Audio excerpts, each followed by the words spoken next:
والصلاة والسلام على رسوله سيد الأنبياء والمرسلين وعلى آله وأصحابه الطيبين الطاهرين. أما بعد فقد قال الله سبحانه وتعالى في القرآن المجيد: أعوذ بالله من الشيطان الرجيم. بسم الله الرحمن الرحيم.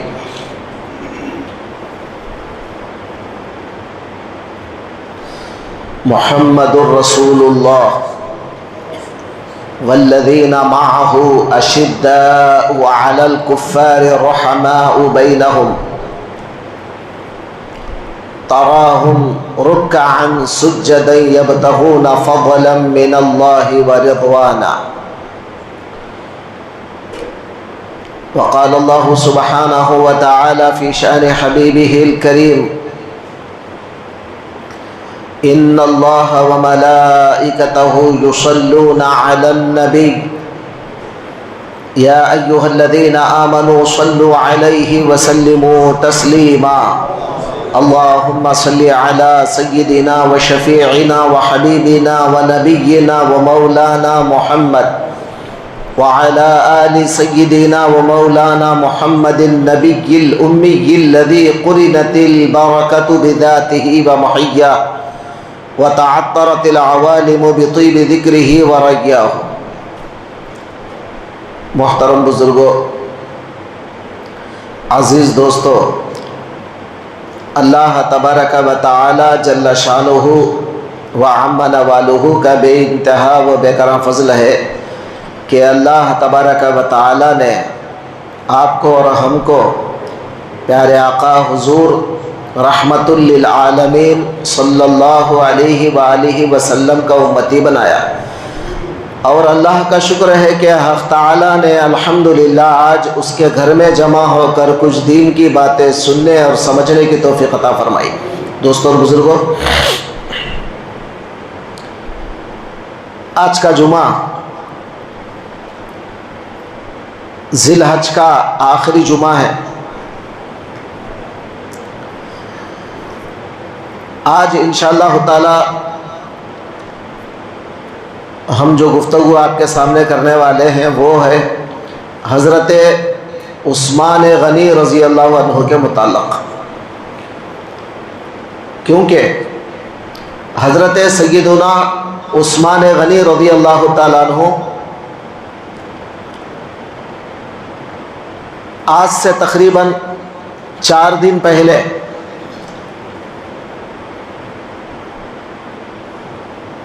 ذی الحج کے مہینے میں کچھ دنیا دار لوگ ان کو شہید کر دیے. حضرت عثمان غنی کو شہید کر دیا گیا، تو وہ تھوڑا سا دردناک واقعہ ہے. تو آج ہم مناسب سمجھتے ہیں کہ تیسرے خلیفہ حضرت عثمان کے بارے میں کچھ آپ کو بتایا جائے. تھوڑا سا ہم کو پیچھے چلنا ہوگا حضرت عثمان کو سمجھنے کے لیے. حضرت عثمان غنی رضی اللہ تعالیٰ عنہ تیسرے خلیفہ ہیں. آپ کو پتہ ہے کہ حضور رحمت عالم صلی اللہ علیہ وآلہ وسلم کے وصال کے بعد سب سے پہلے خلیفہ بنے حضرت ابو بکر صدیق رضی اللہ تعالیٰ عنہ، اور حضرت ابو بکر صدیق رضی اللہ عنہ 2 سال خلافت کیے. 2 سال 2 مہینے، بعض روایتوں میں آتا کہ 2 سال 2.5 مہینے، بہرحال 2 سال 2.25 سال آپ نے خلافت کیا. حضرت ابو بکر صدیق رضی اللہ تعالیٰ عنہ نے دعا فرمایا: اے پروردگار، تیرے حبیب صلی اللہ علیہ وآلہ وسلم کو جتنی عمر دنیا کی تو نے دیا ہے 63 سال، یعنی 60 پر 3 سال. اب حضرت ابو بکر کی عمر بھی 2.25 سال کے بعد سرکار کی عمر کے برابر ہو گئی تھی.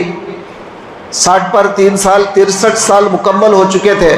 تو آپ نے دعا فرمایا: پروردگار، مجھے میرے حبیب کی عمر سے زیادہ نہ ہو، مجھے بلا لے۔ تو اب جس دن انہوں نے دعا فرمایا اسی دن حضرت بیمار ہو گئے۔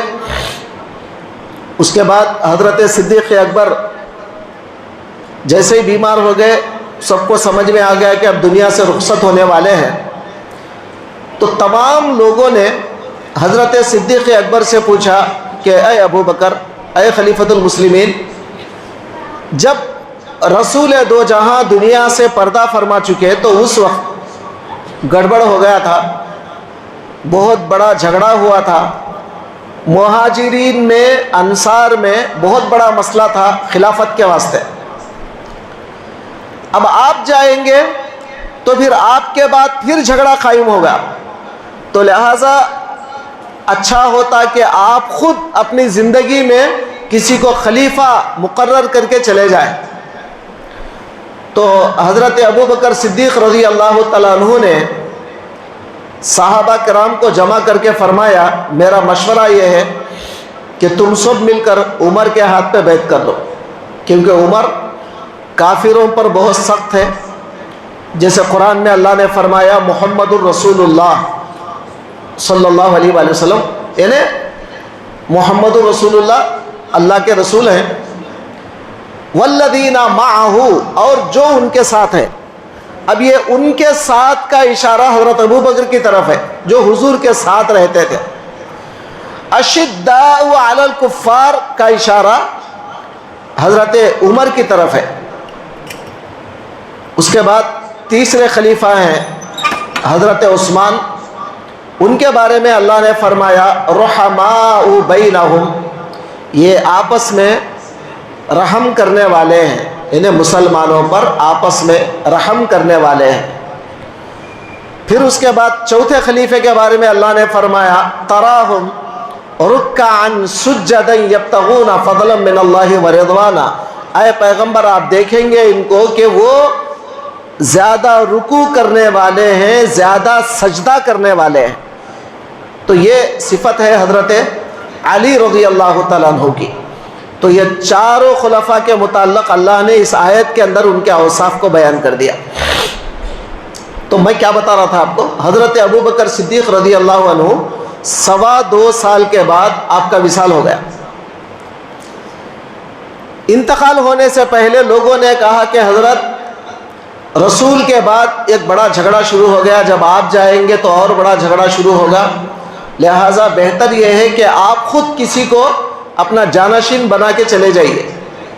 تو حضرت ابو بکر صدیق رضی اللہ تعالیٰ عنہ حضرت عمر کو اپنا جانشین مقرر کیے اور سب کو حکم دیا کہ میرا مشورہ یہ ہے کہ عمر کے ہاتھ پہ بیعت کر لو۔ تو سارے صحابہ بلا اختلاف، بغیر اختلاف کیے کہ سب صحابہ حضرت عمر کے ہاتھ پہ بیعت کر لیے۔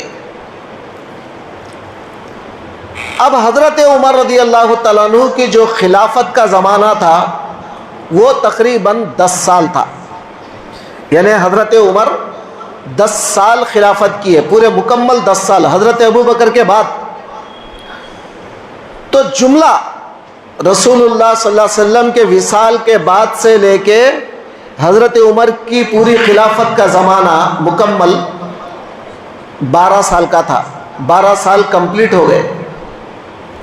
آپ توجہ سے سنیں کیونکہ یہ میں ہسٹری بتا رہا ہوں، تاریخ بتا رہا ہوں، اور یہ تاریخ آپ کو کربلا تک لے جائے گی۔ یہ تاریخ اگر آپ یاد رکھیں گے تو اب آپ آئندہ مہینہ جو کربلا کے واقعات سنیں گے آپ، تو کربلا کا واقعہ بھی آپ کو سمجھنے میں آسانی ہوگی۔ اگر آپ یہ تمام پیچھے سے آپ جو ہے نا توجہ نہیں دیں گے تو کربلا آپ کو سمجھ میں نہیں آئے گا، کیونکہ بہت سے لوگ یہ کہتے ہیں کہ بھائی امام حسین کربلا کو گئے کیوں گئے، کیا ضرورت تھی کربلا جانے کی، پھر یہ یزید کون ہے، یہ تمام مسائل لوگوں کو سمجھ میں نہیں آتے۔ تو آپ اوپر سے تھوڑی سی ہسٹری آپ جان لیں گے، تاریخ آپ جان لیں گے تو یقیناً آپ کو آگے کا واقعہ بھی سمجھ میں آئے گا۔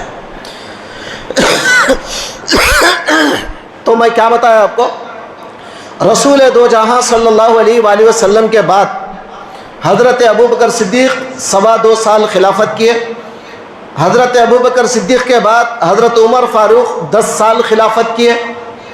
اب 10 سال جب پورے ہو گئے تو ایک مجوسی غلام یعنی حضرت عمر کو مارنے کے لیے مسجد میں پہلی صف کے اندر آیا. مسجد میں پہلی صف کے اندر آ کر اور جو خنجر ہوتا نا، نیزہ جس کو بولتے ہیں، جیسے آج کل آپ کافروں کے پاس جو ترشول دیکھتے ہیں نا، وہ تو 3 ہوتے ہیں سامنے، لیکن ایک نیزہ ہوتا ہے، ایسا پھینک کے مارتے ہیں، اس کو برچی بولتے ہیں. تو اس نیزے کو زہر کے اندر ملا کر، زہر اچھا پلا کر، وہ نیزہ لے کے پہلی صف میں آیا ایک مجوسی غلام. جب حضرت عمر رضی اللہ عنہ نماز کے لیے رکعت باندھ رہے تھے، اللہ اکبر، جیسے آپ نے رکعت باندھا زور سے جو ہے نا اس کا نیزہ لے کے وار کیا.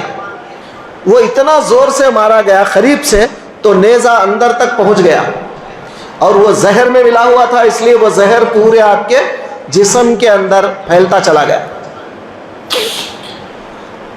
جب حضرت عمر گر گئے، بعد میں نماز دوسرے لوگ پڑھائے، نماز کمپلیٹ ہو گئی. اب جو مارا تھا بدماش مجوسی غلام، اس کو پکڑا گیا، اور عبداللہ ابن عمر جو حضرت عمر کے صاحبزادے ہیں، وہ بدماش کو پکڑے، اس کو وہیں پہ ختم کر دیے، قتل کا بدلہ قتل. لیکن اب حضرت عمر رضی اللہ تعالیٰ عنہ اب شہید ہونے والے ہیں، کیونکہ اب علاج کا تو کوئی معاملہ نہیں ہے، کیونکہ زہر اندر پھیل چکا ہے. تو حضرت عمر سے پوچھا گیا کہ حضرت رسول اللہ کے بعد جھگڑا شروع ہوا تو سبوں نے حضرت ابو بکر کے ہاتھ پہ بیعت کیا، پھر ابو بکر نے آپ کا نام لیا تو پھر آپ کے ہاتھ پہ لوگوں نے بیعت کیا. اب آپ بتائیے، اب آپ کے بعد ہم کس کے ہاتھ پہ بیعت کریں؟ خلیفہ کس کو بنائیں؟ تو حضرت عمر رضی اللہ تعالیٰ عنہ نے فرمایا کہ میرے پاس 6 لوگ ہیں. اب توجہ سے سنیں، میرے پاس 6 لوگ ہیں، 6 ممبر ہیں کمیٹی کے، مطلب مشورہ دینے والی کمیٹی. اس کو عربی میں کہتے ہیں اصحاب شورا. اصحاب شورا یعنی مشورہ دینے والی کمیٹی، ایڈوائز دینے والی کمیٹی میں 6 ممبر تھے. وہ 6 لوگوں میں کون تھے؟ حضرت عثمان، حضرت علی، حضرت طلحہ، حضرت زبیر، عبد الرحمن بن عوف، سعد بن ابی وقاص رضی اللہ عنہ. یہ 6 لوگ تھے، حضرت عثمان، حضرت علی، حضرت طلحہ، حضرت زبیر، حضرت سعد بن ابی وقاص اور حضرت عبد الرحمن بن عوف. یہ 6 لوگ وہ کمیٹی کے ممبر تھے. تو حضرت عمر نے فرمایا میرے بعد یہ جو 6 لوگ ہیں مشورہ دینے والی کمیٹی، یہ 6 لوگ جس کو بھی خلیفہ بنا لے اس کو بنا لو. اب میں یہ ذمہ داری یہ 6 لوگوں پہ چھوڑتا ہوں، یہ 6 لوگ جس کی بھی تائید کریں گے اس کو خلیفہ بنا لو. اب یہ بول کے حضرت عمر رضی اللہ عنہ شہید ہو گئے. یہ خلفاء میں پہلی شہادت حضرت عمر کی ہے. خلفاء میں 4 جو ہمارے خلیفے ہیں، حضور اکرم صلی اللہ علیہ وآلہ وسلم کو، وہ تو اللہ کے حبیب ہیں، وہ تو اللہ کو وصال ہو گئے. دوسرے حضرت ابو بکر، وہ بھی قدرتی طور پہ اللہ نے ان کو جو ہے دنیا سے لے گیا. اب جو دوسرے خلیفہ تھے حضرت عمر، ان کو شہید کر دیا گیا. یہ اسلام کے اندر ایک خلیفے کو مارنا پہلی بات تھی، پہلی مرتبہ ایک خلیفے کو مارا گیا جو خلافت کرتا ہے عرب و عجم میں. سارا عرب، سارا عراق، سارا ایران، روم، مصر، شام، یہ سب جس کا نام لینے سے کانپتے تھے. ایسے ہستی بابرکت کو اگر کسی نے مارا تو ایک مجوسی غلام، کیونکہ ان کے ساتھ کوئی سیکورٹی نہیں تھی. آپ اندازہ لگائیں، ہمارے خلفاء جو اوپر تھے وہ خلفاء اپنے جان کے ڈر سے کبھی سیکورٹی نہیں رکھا، کبھی بھی نہیں. وہ لوگ کیا سمجھتے تھے؟ یہ جان تو اللہ کی امانت ہے، جب بھی جانا ہے جانا ہے.